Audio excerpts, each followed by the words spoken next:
your host for the Knowing Show. We are moving through A Course in Miracles. Today is January 14th, and we will be moving through Lesson 14.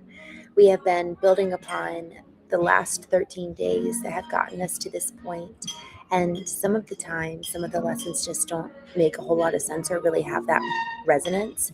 But as we read the list, moving up until this morning, it'll give you some backstory about how we arrived here today with today's lesson. So let me go ahead and I'm going to read through the last 13 lessons.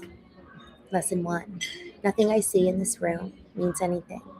Lesson 2, I have given everything I see in this room all of the meaning that it has for me.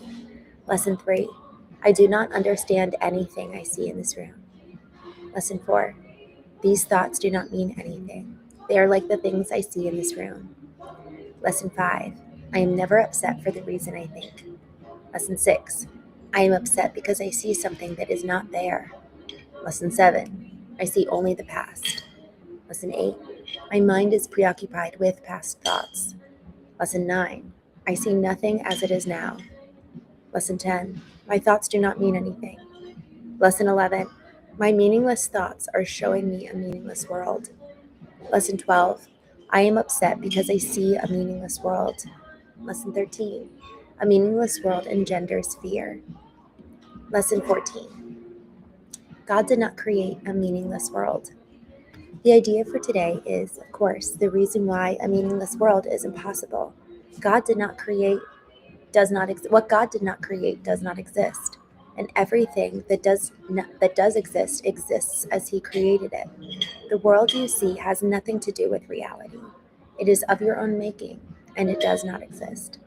The exercises for today are to be practiced with eyes closed throughout. The mind-searching period should be short, a minute or so. Do not have more than 3 practice periods with today's idea unless you find them comfortable. If you do, it will be because you really understand what they are for. The idea for today is another step in learning to let go the thoughts that you have written on the world and see the Word of God in their place. The early steps in this exchange, which can be called salvation, can be quite difficult and even quite painful. Some of them will lead you directly into fear. You will not be left there. You will go far beyond it. Our direction is towards perfect safety and perfect peace. With eyes closed, think of all the horrors of the world that cross your mind. Name each as it occurs to you, and then deny its reality. God did not create it, and so it is not real. Say, for example, God did not create that war, and so it is not real. God did not create that plane crash, and so it is not real.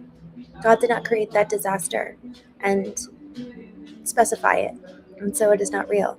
Suitable subjects for the application of today's idea will also include anything you are afraid might happen to you or to anyone with whom you are concerned. In each case, name the disaster quite specifically. Do not use general terms. For example, do not say God did not create illness, but God did not create cancer or heart attacks or whatever may arouse fear in you. This is your personal repertoire of horrors at which you are looking. These things are part of the world you see. Some of them are shared illusions, and others are part of your personal hell. It does not matter. What God did not create can only be in your mind apart from His. Therefore, it has no meaning.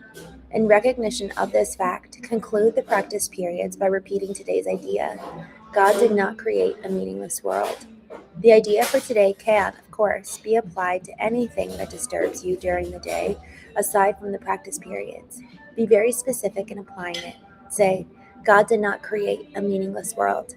He did not create blank, the situation which is disturbing you, and so it is not real.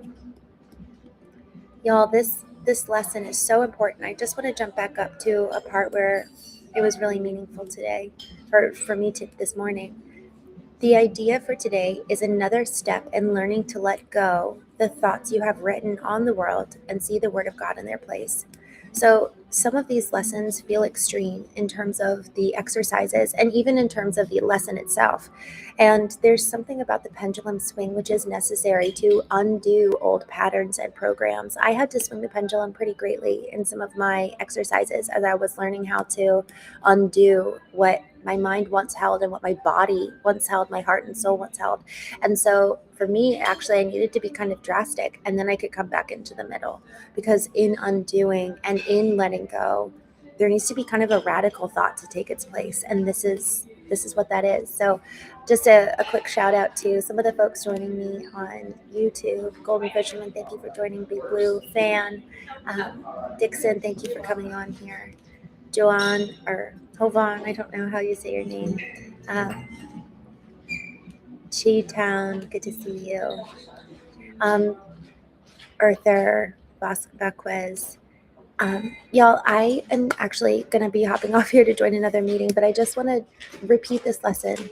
And I'm going to set this lesson as in my calendar on my phone, or my alarm on my phone, 3 different times today, to go off and then spend a minute with my eyes closed, repeating my repertoire of horrors in the world, what I'm afraid of, and then remind myself that God did not create a meaningless world, and anything that is giving me horror is separate and other from him, because God did not create that. So with that, thank you all so much for joining me. I will see you tonight on the Knowing Show, and I'll see you soon.